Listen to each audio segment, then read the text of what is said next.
लेकिन उसमें वहां प्रोसेसिंग यूनिट लगा करके मंडी खोल करके उसको काम को हम क्यों नहीं कर सकते?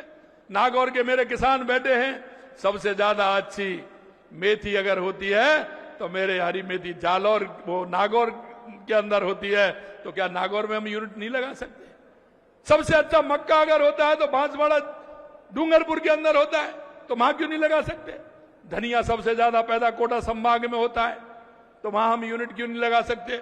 सोयाबीन होती है तो कोटा संभाग के अंदर होती है, तो वहां क्यों नहीं लगा सकते?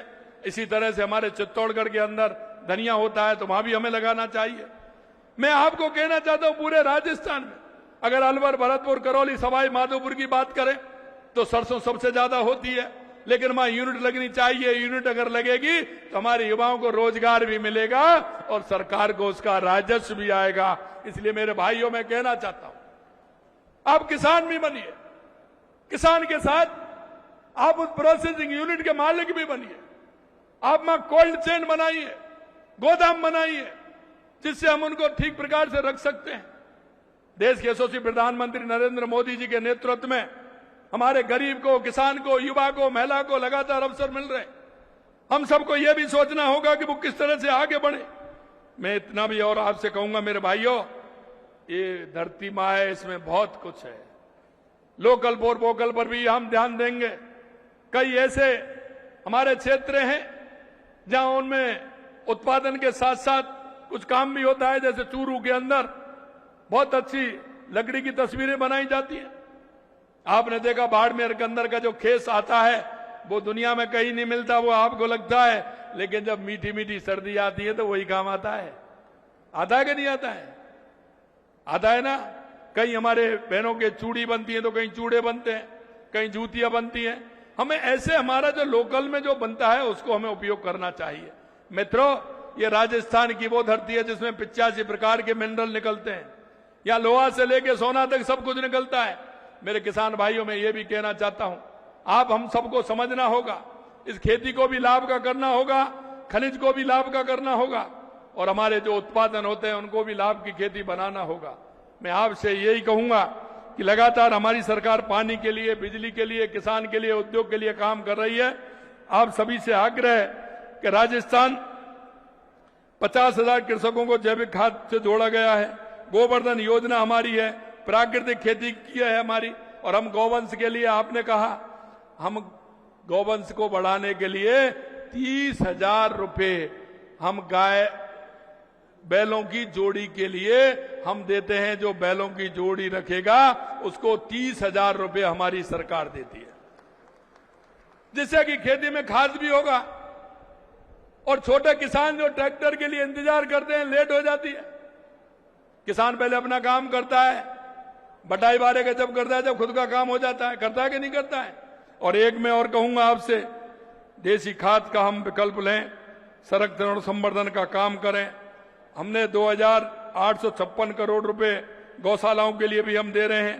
पीएम किसान सम्मान निधि दे रहे हैं, प्रधानमंत्री फसल योजना बीमा हम दे रहे हैं, पीएम कुसुम योजना में हम आत्मनिर्भर बना रहे हैं, ई नाम से डिजिटल प्लेटफार्मों पर भी काम कर रहे हैं, और लगातार किसान की समृद्धि और राष्ट्र की समृद्धि के लिए हम काम कर रहे हैं।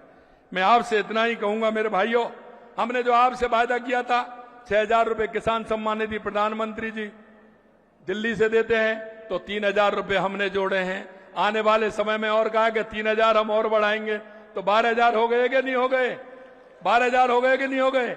अरे 1,000 रुपया महीना पड़ गया, पेंशन सी आ गई, 1,500 पेंशन और 1,000 ये 2,500 हुए कि नहीं हुए?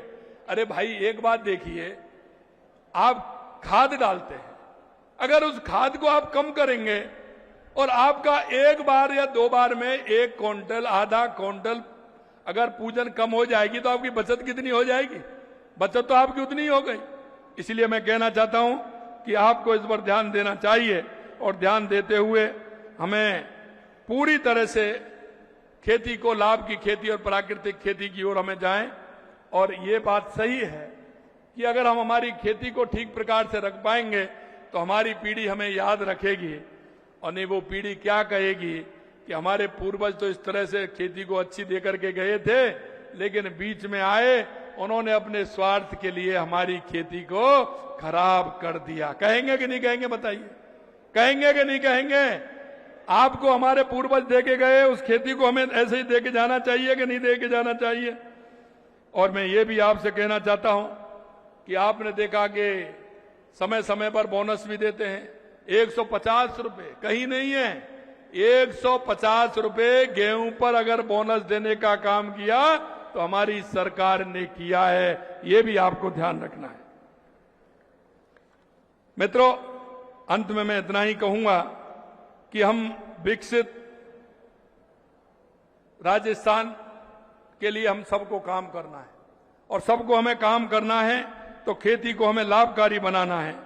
एक ध्यान जरूर मैं दूंगा, क्योंकि मैं देखता हूं कि जो किसान हमारे ऐसे हैं जो खुद खेती नहीं कर पाते हैं, बटाई पे दे देते हैं, वो तो भाई मेरा ऐसा करता है कि उसमें इतना खाद डालता है कि वो सोचता है कि एक ही साल में से इसमें से कुछ निकाल लूं। सोचता है कि नहीं सोचता है? वो ज्यादा देता है कि नहीं देता है? वो ज्यादा डालता है। तो भैया आप उससे भी तय कर लो, भैया इसमें खाद इतना नहीं डाले जिससे कि मेरी खेती खराब हो जाए, आगे मेरी खेती किसी काम की नहीं रहे। ये भी हमें करना है। आपके माध्यम से हमने एक अभियान चलाया था, ग्राम विकास रथ यात्रा हमने चलाया, और उसके बाद हमने वंदे गंगा जल संरक्षण अभियान चलाया है। हमने राजस्थान के जितने भी बांध हैं, एनीकट हैं, पोखर हैं, तालाब हैं, सरोवर हैं, नहरें, हमने कहा है कि उसको ठीक प्रकार से करें। आने वाले समय में वर्षा का पानी कैसे वहां रुक सकता है? और मेरे भाइयों, ये सही कह रहे थे हमारे गवर्नर साहब कि नीचे ऊपर से तो पानी जमीन में जा नहीं रहा है और नीचे के पानी को आप खींचते जा रहे हैं, तो हमारी ये प्राकृतिक खेती, जो हमारे वृक्ष हैं, ये भी सूखने लग जाएंगे। इसलिए मैं आपसे कहना चाहता हूं कि एनीकट और उनसे रोक करके खेत के पानी को खेत में, गांव के गांव में उस पानी को उसके माध्यम से हम रोकेंगे तो निश्चित रूप से वो किसान के लिए बहुत लाभकारी होगा, अच्छी फसल भी होगी और हमारे प्राकृतिक संरक्षण भी होगा। अरे मेरे भाइयों, हम तो वो लोग हैं जो प्रकृति की पूजा करते हैं। हम पहाड़ों को पूजते हैं, हम पेड़ों को पूजते हैं, हम नदियों को पूजते हैं। हम तो वो लोग हैं कि प्रकृति में विश्वास करते हैं और ये प्रकृति हमें सब कुछ देती है, लेकिन हम इसको क्या दें, कभी हमने सोचा है क्या? आपको सोचना पड़ेगा, और नहीं तो यह स्थिति खराब होगी। आपसे मैं यही कहना चाहता हूं मेरे भाइयों बहनों कि हमको प्राकृतिक खेती की तरफ जाना है, पानी को हमें बचाना है और वृक्षों को ज्यादा से ज्यादा लगाना है। देश के यशस्वी प्रधानमंत्री नरेंद्र मोदी जी ने कहा, एक पेड़ मां के नाम। हमने अभियान चलाया कि 5 साल के अंदर 50 करोड़ पौधे हम लगाएंगे। 20 करोड़ पौधे हमने लगा दिए और इस साल भी 10 करोड़ पौधे हमें लगाने हैं। मैं आपसे यही कहना चाहता हूं, अगर प्रकृति का संरक्षण करना है तो किसान भाइयों, ये सभी जगह जाकर के आपको कहना है कि अवश्य रूप से एक पेड़ मां के नाम अभियान में जहां हम जाते हैं वहीं हमें पेड़ लगाना है। ये भी अंत में मैं कहना चाहता हूं।